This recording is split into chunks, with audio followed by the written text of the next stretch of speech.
Meaning of honeymooner. Honeymooner. Honeymooner. Honeymooner. Honeymooner.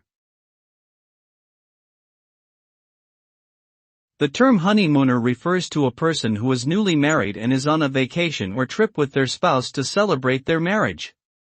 This term is derived from the historical practice of couples taking a trip together after getting married, during which they would consume mead, a honey-based alcoholic beverage, for a month or moon cycle, leading to the term honeymoon.